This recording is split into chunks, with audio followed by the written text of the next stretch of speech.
பிரியமான அன்பு சகோதர சகோதரிகளே, ஆண்டவராகிய இயேசு கிறிஸ்து நாமத்தாலே நன்றிகளும் சோத்திரங்களை ஏறெடுக்கிறோம். கர்த்தர் உங்களை மேலும் மேலும் ஆசீர்வதித்து பெருக செய்வார் என்று நம்பிக்கையோடு விசுவாசத்தோடு எப்போதும் காத்திருப்பேன். நீங்க நேற்று செய்திகளை பார்த்திருப்பீங்க இல்லையா? காற்றை காண மாட்டேன், மழையை காண, மழைக்கால தண்ணி புறப்பட்டு வரும் என்று சொல்லி தன் இஸ்ரவேல் மக்கள் தொடர்ந்து பயணித்து போகும்போது தன் ஆடு மாடுகளுக்கு தாகம் உண்டாக விடும்போது அலைந்து திரிந்து எலியா என்ற ஒரு தேவ மனுஷன் இருக்கிறார் என்று அறிந்து தேடி போய் அது சொல்லும் போது சூரமண்டலத்தை கொண்டு வந்து ஜெபித்து காற்றை காண மாட்டார், மழையை காண மாட்டார், மழைக்காலில் தண்ணி புறப்பட்டு வரும், கர்த்தருக்கு அற்பமான காரியம் என்று சொல்லி அது அப்படியே நடந்தது. இன்னைக்கு வாழ்க்கையில் கூட ஒரு காரியத்தை நம்ம துவக்கி வச்சு பார்ப்போம். இது இந்த காரியத்தை இப்படி நடக்கலாம் அப்படி செய்து கடந்து பயணிக்கும் போது இஸ்ரவேல் மக்களுக்கு தன்னுடைய ஆடு மாடுகளுக்கு தன்னுடைய ஜனங்களுக்கு தாகம் தீர்க்கக்கூடிய தண்ணி இல்லாத ஒரு பிரச்சனையை நேரிடும் போது போல்தான் வாழ்க்கையில் நம்ம கடந்து போக முடியாத பிரச்சனைகள் நேரிடும். என் ஆண்டவராக இயேசு நிறுத்தத்தில் கடந்து போய் தேவாலயத்துக்குள்ளே உட்கார்ந்து நமக்கு முன்வைத்த ஊழியக்காரர்களோடு பகிர்ந்து கொள்ளப்படும். இன்னைக்கு பார்த்தீங்கன்னா நிறைய பேர் இன்னைக்கு ஊழியக்காரர்களோடு ஜபத்தில் இருக்கிறாங்களே இல்லையான்னு எனக்கு தெரியாது. போட்டஸில் நிறையா இருப்பாங்க. ஊழியக்காரோடு பகிர்ந்து நிற்பதும் இல்லை அவர் மேலே சால்வா போடுவதும் இல்லை அவருக்கு ஒரு சிறப்பான ஒரு காரியத்தை செய்வதில் முன்வாரி இருப்பார்களே தவிர ஜபத்துக்கு எலியாவின் காலத்தில் போல் இன்னைக்கு இருக்கிறார்களான்னு கேட்டால் கிடையாது. இன்னைக்கு யாரை கனப்படுத்தலாம், யாரை உயர்த்தி வைக்கலாம். இன்னைக்கு நிறைய இடத்துல நீங்கள் போனீங்கன்னா நான் இன்னைக்கு அநேக செய்திகள் மூலம் பார்க்க எனக்கு பிடிக்கல. ஏன்னா அவர் செய்தி கொடுக்க கூப்பிட்ட ஒரு வேலைக்காரர். அந்த வேலைக்காரர் வேலையை செய்ய விடுறது கிடையாதுங்க. அவர் வர முன்பே செய்திகளுக்கு போக முன்பே அவருக்கு ஒரு சால்வா போட்டுக்கொண்டு அவர் நேரத்தை வீணடித்து அவர் எடுக்க வேண்டிய பிரசங்கத்தை விட்டு வேற ஏதோ ஒரு கதை சொல்லிட்டு கடந்து போகக்கூடிய ஒரு சூழ்நிலையை யார் ஏற்படுத்துகிறார்கள் என்று சொன்னால் ஒரு சிலர் தான். நான் ஒரு சிலருக்கு சொல்லி கொண்டே இருந்தேன். நான் பேர் சொல்ல விரும்பலை. எனக்கு ரொம்ப பிரியமான பிள்ளைங்க. அதாவது நாங்கள் ஜெபித்து கொண்டிருக்கிறோன்னு சொன்னால் ஒரு குடும்பத்தினுடைய காரியத்தை வெளிப்படுத்தி கொண்டே இருப்பார் ஆண்டவர். நான் மறுபடியும் ஒரு காரியத்தை சொல்லும் போது உங்கள் பகுதியில் யாரோ ஒரு விஷயத்தை என்ன பண்ணுறாங்க, இங்கே என்ன நடக்கிறதுன்றத அநேக நாளாக வெளிப்படுத்தி கொண்டிருப்பாங்க பாரு என்று சொல்லி. ஆனாலும் அவங்க வெளிப்படுத்தி தன்னுடைய சுயநலத்துக்காக பண்ணது நிமித்தமாக அவங்க வெற்றி பெறுவார்களான்னு கேட்டால் நிச்சயமாக கிடையாது.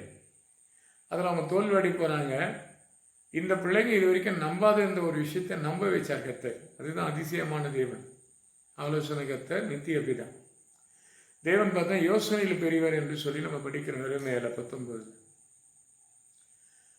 அருமையாக இருக்கும் வசனங்கள் ஒவ்வொன்றும் படிக்கப்படும் போது வேதத்தில். எரேமியா தீர்க்க புத்தகம் 32ஆம் அதிகாரம் 19 யோசனையில் பெரியவராம். யோசிக்க வைப்பார் எங்களை. யோசிக்கப்படும் போது அது சில காரியங்களை பகிர்ந்து கொள்வதாக இருக்கும். ஒரு சிலர் நான் சொன்னேன், குடும்பத்தில் ஒரு சமாதானம் வரணும்னா அடுத்த கேட்டகரி யாரோ ஒரு விஷயத்த சொல்லி என்ன பண்ணுறாங்க, குடும்பத்தை நாசப்படுத்திடுவோம். அப்பயும் சொன்னேன், ரொம்ப பொறுமையாக உட்காந்து பேசி பார்ப்பா, ஒருவருக்கு ஒரு சமாதானமாக போயிடுவாங்க. இன்னொரு குடும்பத்தில் சொன்னேன், நீங்கள் ஒரு மனமாக கூடி ஜெபித்தீங்க என்று சொன்னால் வெற்றி காணக்கூடிய காலத்தை ரொம்ப சீக்கிரத்தில் தேவன் வெளிப்படுத்துவார். இவைகள் ஒவ்வொரு காரியங்கள் நான் சொல்லி கொண்டிருக்கும் போது என்னுடைய ஆலயம் கட்டுறதுக்காக பலரிடத்தில் நான் கேட்டுக்கொண்டிருந்தது ரொம்ப அதிகமாக சிலர் நடத்தி கொண்ட காரியங்கள் அது தேவனுக்கு பிரியமா என்று தெரியாது. அவங்க நினைப்பாங்க, ஒரு சிலர் எப்போதும் இவர் கேட்டுக்கொண்டவர், சிலர் அதிகம் சொல்லிட்டாங்க.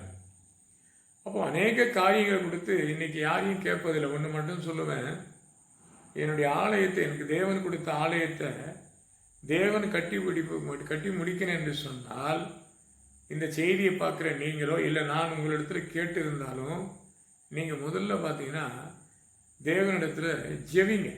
இல்லை எனக்கு ஜெபிக்க தினம் பிரார்த்தனை பண்ணுங்க. இயேசுவே நீ நினைச்சால் அந்த காரியம் நடக்கும் என்று சொல்லுங்க. நீங்கள் கொடுக்குறத தேவனை மேலே விசுவாசம் கிடையாது. உங்கள் ஜெபத்தை கர்த்தர் கேட்பார். அப்போ நான் இதை என்ன பண்ணுறது, அதையும் கேட்குறத விட்டுட்டேன். ஆனால் நான் ஏற்கனவே நேற்று செய்தியில் சொல்லியிருப்பேன், இலவசமான ஒரு செய்தியை கடந்து பயணித்ததும் எமர்ஜென்சிக்கு ஓடி போய் ஜெபித்ததும் கர்த்தருக்காக செய்த வேலை. அது எனக்குள்ளே நான் பேசக்கூட எனக்கு உரிமை கிடையாது. என்ன ஒரு சிலர் கிண்டல் பண்ணதை சொன்னேன். அப்போ பிரியமான என் சகோதரிகளை, இன்னைக்கு பார்த்தீங்கன்னா இஸ்ரேல் மக்கள் பயணித்து 3 ராஜாக்களாக கடந்து பயணித்து கொண்டிருக்கப்படும் போது, ஓகம் வயலில் தாகத்தை தீர்க்கக்கூடிய ஒரு சூழ்நிலை ஏற்படும் போது கர்த்தர் அங்கே ஒரு அதிசயத்தை செய்தார். அந்நிய கண்கள் அல்ல, சொந்த கண்களில் பார்த்து கடந்து போய் எதிராளி முறியடித்து வெற்றி பெற்றான். நம்ம வாழ்க்கையில் பார்த்தீங்கன்னா எதிராளி மாத்திரம் எங்கே நம்ம எதிராளி எங்கே உருவாகிறான்னு தெரியுங்களா? மிகால படிக்கப்படும் 7ஆம் அதிகாரம் 5ஆம் வசனம் படிக்கும் போது ஒரு சிலர் மடியில் படுத்துக்கொண்டு தன்னுடைய காரியங்களெல்லாம் சொல்லிடுவோம் இல்லையா? அப்படி தானே வேதத்தில் படிக்கிற பாருங்க. மிகா 7ஆம் அதிகாரம் 5ஆம் வசனம், சிநேகினை விசுவாசிக்க வேண்டாம், வழிகாட்டியை நம்ப வேண்டாம், உன் மடியில் படுத்துக் கொள்ளுகின்றவன் முன்பாக உன் வாயை திறக்காமல் எச்சரிக்கையாயிரு. ஏன்னு சொன்னால் இவர்கள் தான் மற்றவிடத்தில் நம்முடைய காரியங்களை கொடுத்து பகிர்ந்து கொள்ளும். இது ஆண்டவரே சொல்லுவார். அடுத்த வசனம் பார்க்கப்படும் போது பிரச்சனை எங்கே உருவாதுன்னா, மகனுக்கும் தகப்பனுக்கும் கனவீனப்படுத்துவதும், மகளுக்கும் தாய்க்கும் விரோதமாக, மருமகளுக்கும் தன்னுடைய மாமியாருக்கு விரோதமாக எழுப்புவதும் மனுஷனுடைய சத்துருகள் அவன் வீட்டாரே. ஜபமில்லாத எடுக்கிற காரியம் அந்நியரோடு நம்ம பகிர்ந்து கொள்ளும் போது சில விஷயங்கள் நமக்கு நேரிட சூழ்நிலை வரும். அதனால் வர வேதனை. நான் நிறைய விஷயத்துக்கு உங்களுக்கு சொன்ன சார்ஜெல்லாம் ஆல்ரெடி ஒரு குடும்பத்தோடு நான் பகிர்ந்து கொண்டது இன்னைக்கு கண்டுபிடிச்சிட்டாங்க. அப்போ கடவுளுடைய காரியங்கள் எப்படிப்பட்டதாக இருக்குன்னா, சில ஊழியக்காரன் சொல்வதை நம்புறது கிடையாதுங்க. ஆனால் ஊழியக்காரனுடைய பகிர்ந்து கொள்வதற்கு முன்மாதிரியாக இருப்பாங்க. கடவுள் எந்த காரியத்துக்கு சொல்கிறார் போய் நிதானம் நம்ம கேட்டோம்னா நம்ம வாழ்க்கையில் தேவன் அதிசயங்களை காண பண்ணுவார். அதுதான் இங்கே 7ஆம் வசனம் படிக்கிற பாருங்க இல்லையா? நல்லா இருக்கும். 8 படிக்கிறேன், மிக 7:8 படிக்கிறேன். என் சத்துரு எனக்கு விரோதமாக சந்தோஷப்படாதே, நான் விழுந்தாலும் எழுந்திருப்பேன், நான் இருளில் உட்கார்ந்தாலும் கர்த்தர் எனக்கு வெளிச்சமாக இருப்பார். ரொம்ப அழகாக இருக்குல்ல இந்த செய்தி. சத்துருவை பார்த்து நீ இப்படி தான் சொல்லணும், சத்ருவே, என் சத்ரு எனக்கு விரோதமாக சந்தோஷப்படத்தான் நான் விழுந்தாலும் எழுந்திருப்பேன், நான் இருளில் உட்கார்ந்த கர்த்தர் என்னை வெளிச்சத்தை காட்டுவான். எத்தனை முறை நம்ம விழுந்துட்டாலும் தேவன் எழுப்பவர் என்ற நம்பிக்கை மட்டும் உனக்கு இருந்தால் நமக்கு மேலாக ஒருவர் நின்று பேசவே முடியாது. பார்க்குற அன்பு சகோதர சகோதரிகளை, இன்றைக்கி நம்முடைய ஃபேமிலிக்கு முக்கியமான காரியத்தை மற்றவங்களோட பகிர்ந்து கொள்ளுவோம், இல்லை மற்றவங்களை கொடுத்து ஒரு குறை பேசி கொண்டே இருப்போம். விண்ணப்பத்துக்கு நம்ம முழுக்க வர்க்கணிக்கிறோமான்னு கேட்டால் கிடையாதுங்க. நம்ம கொஞ்சம் மனத்துக்கு முன்பாக என்கிட்ட ஒன்றுமே கிடையாது, வெள்ளோடையுமே கிடையாது, பொண்ணோடையுமே கிடையாது. என்கிட்ட ஒரு 15 ரூபா எங்கள் வீட்டம்மா கொடுத்தாங்க. அதை எடுத்துக்கொண்டு நான் திருத்தணி கடந்து போகும்போது திருமணத்துக்கு காத்திருக்கிற காரியத்தை அதை கொடுத்து நான் பேச ஆரம்பிக்கும் போது ஒருவர் இருக்கிற வெகு தொலைவில் இருக்கிற 1000 கிலோமீட்டர் காணல் இருக்கிறார், மதுரையில் இருக்கிறாரு. அவர் சொல்கிறாரு, ஆனால் நான் வேலைக்கிழமை உங்களை பார்க்குறேன். இன்னொருத்தர் பக்கத்தில் இருக்கிறாரு, பார்க்க முடியல. ஆனால் நாளைக்கு நான் வேலூர் வரைக்கும் கடந்து போகிறேன், நாளைக்கு மாலை உங்களை பார்க்குறேன். இவங்கக்கிட்ட நான் கடன் கேட்கல, ஆலோசனைக்காக கூப்பிடுவேன். இப்போ நான் பகிர்ந்து கொள்வேன்ல ஒருத்தருக்கு ஒருத்தர். அது சொன்ன பிற்பாடு நைட்டு இந்த கதை போகுது. என்னன்னா, உன் சிநேகிதை நீ விசுவாசிக்க வேண்டாம், வழிகாட்ட நம்ப வேண்டாம். 2 பேரும் நான் பேசின பிற்பாடு ஒரு செய்தி. நம்ம வாழ்க்கையில் எங்கே தடுமாறுன்றது கடவுள் நம்மளோட பேசிக்கொண்டே வருவாருங்க.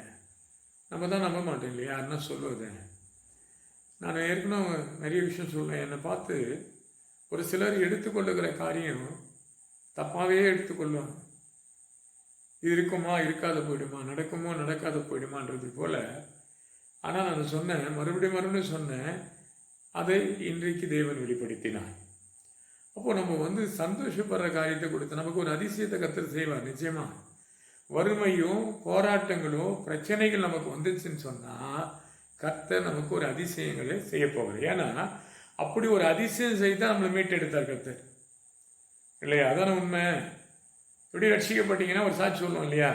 நான் இப்படிப்பட்ட பிரச்சனையிலேருந்து என் குடும்பம் இருந்தது, இந்த குடும்பத்திலேருந்து என்னை மீட்டெடுத்தார், இப்படிப்பட்ட காரியத்திலேருந்து இந்த போதகர் அந்த நேரத்துக்கு வந்தார், ஜெபித்தார், இயேசுவை நாங்கள் ஏற்றுக்கொண்டோம், விடுதலையை கர்த்தர் கொடுத்தார் என்று சொல்லுவோம்.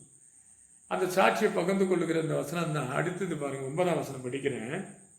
நான் கர்த்தருக்கு விரோதமாக பாவம் செய்தேன், அவர் எனக்காக வழக்காடும்படி, என் நியாயத்தை விசாரிக்கும்படி அவருடைய கோபத்துக்கு சுமந்து அவர் என்னை வெளிச்சத்திலே கொண்டு வர மட்டும் அவருடைய நீதியை பார்ப்பேன். அவன் செய்கிற தவறு உணர்ந்து பாருங்க. அடுத்த அறிக்கை நல்ல மறுபடியும் படிக்கிற மாதிரி, நான் கர்த்தருக்கு விரோதமாக பாவம் செய்தேன், அவர் எனக்காக வழக்காடுவார், என் நியாயத்தை விசாரிக்க மட்டும் அவருடைய கோபத்துக்கு நான் என்ன பண்ணுவேன், சுமப்பேன், அவர் என்னையும் வெளிச்சத்துக்கு கொண்டு வர வரைக்கும் அவருடைய நீதியை பார்ப்பேன். கர்த்தர் செய்தது உண்மை தானே, அவர் கண்டிப்பதை நான் ஒத்துக்கிறேன்றான். இப்படி நம்ம யாருன்னா ஒத்துக்கிறோமான்னு கேட்டால் கிடையாதுங்க. நிறைய விஷயத்த ஒத்துக்க மாட்டோம் இல்லையா? நான்லாம் பார்த்தா சில காலத்துக்கு முன்னாடி, சில மாதத்துக்கு முன்பாக நான் விலகி நின்ன காரணங்களை எனக்குள்ள ஒரு கஷ்டம். இப்போ பட்டாராமில் ஒரு மகள் இருக்கிறாங்க. அவங்க என்ன பண்ணாங்கன்னா, ஐயா நீங்கள் யாரோ ஒருவரை கொடுத்து நீங்கள் செய்திகள் அனுப்ப நிறுத்துங்க, அது எங்களுக்கெல்லாம் அந்த ஊழியத்தை வேணும் இல்லையா, உங்கள் ஊழியத்தை நீங்கள் விட்டுறாதுன்னு அந்த மகன் என்கிட்ட பேசினாங்க. ஜாய்ஸ்ன்னு சொல்லி ஒரு மகன்.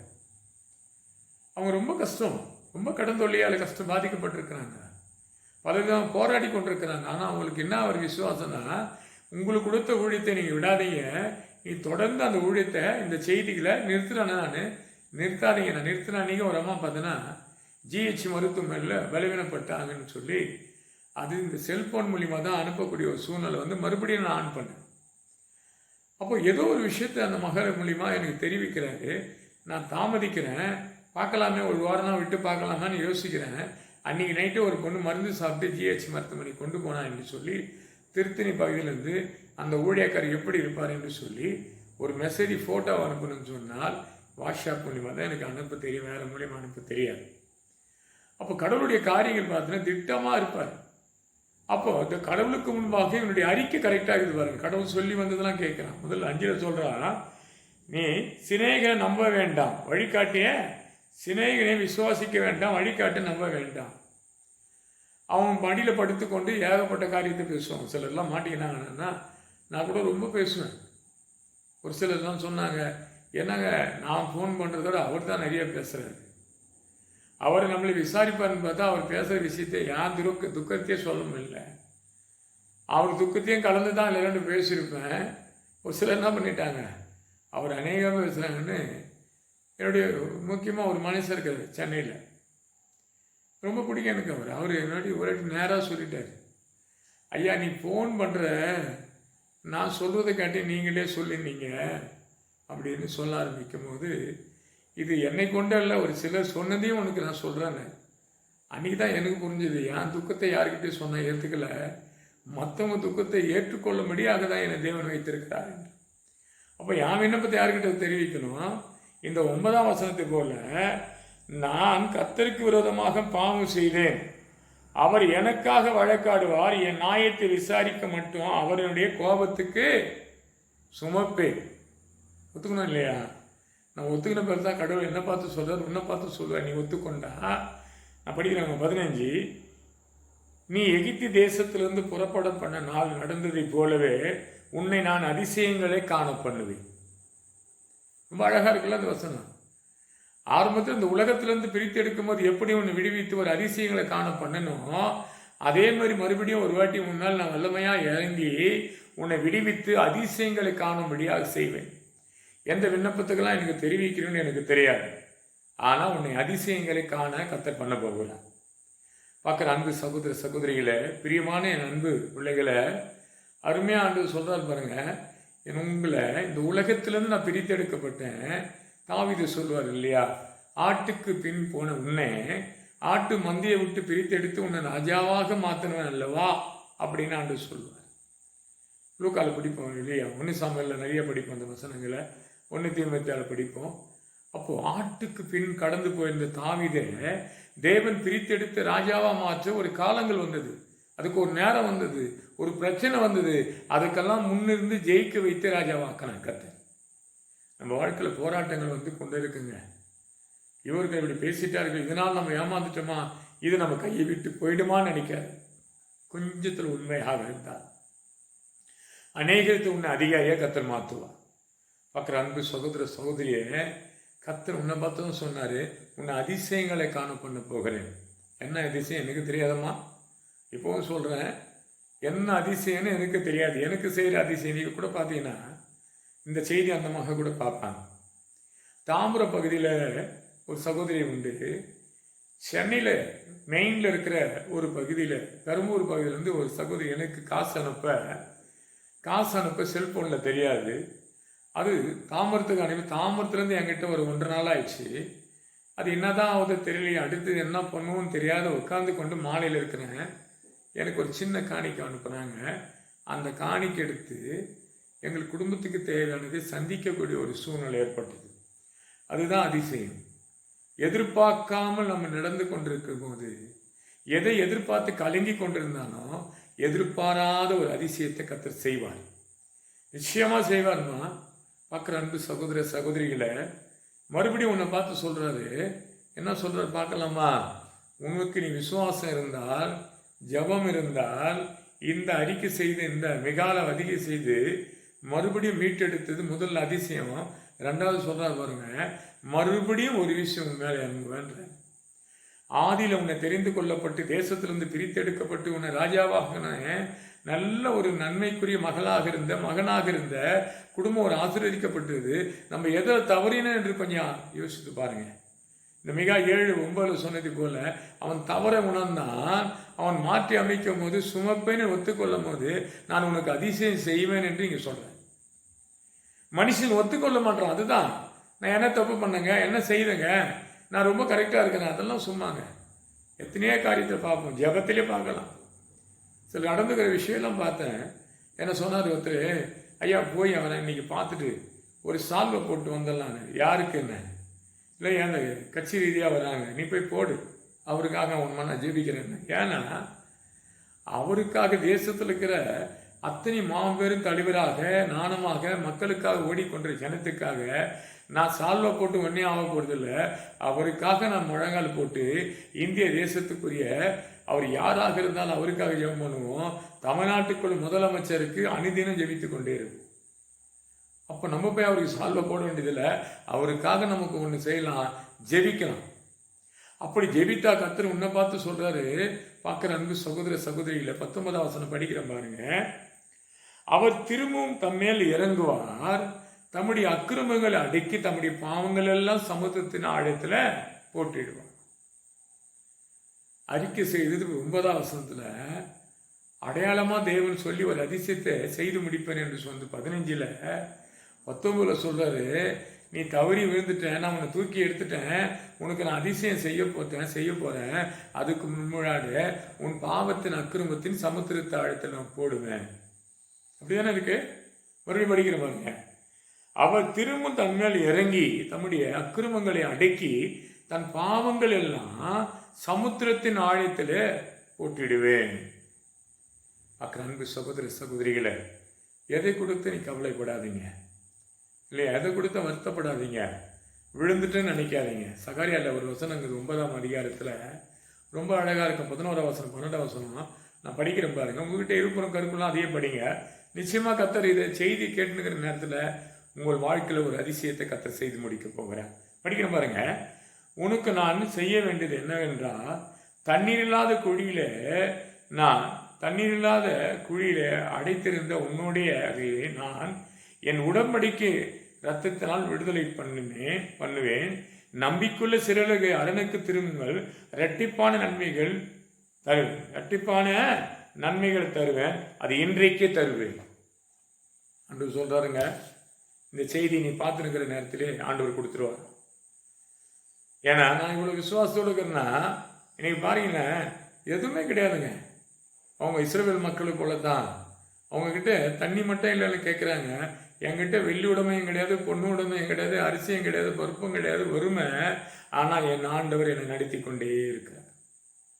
பார்க்குற அன்பு சகோதர சகோதரிகளே, ஒரு இடத்தில் கை நீட்டாதபடி, ஒரு இடத்துல கலங்கி நிற்காதபடி, ஒரு இடத்துல என் குறை சொல்லாதபடி என் ஆண்டவருக்கு நேராக என் கைகளை ஏறெடுத்தினார். அவர் பதத்திலிருந்து எனக்கு ஒத்தாசை அனுப்புவார். வானத்தின் பூமியை படைக்கப்பட்ட தேவனுக்கு நேராக என் கைகளை ஏறெடுப்பேன் என்னும் இல்லையா தாவீது இல்லையா? அப்போ பார்க்குறேன்னா தேவன் அழகாக இருக்கும். ஆதி தகப்பனாகிய தாவீதுக்குரிய ஒரு அளவு.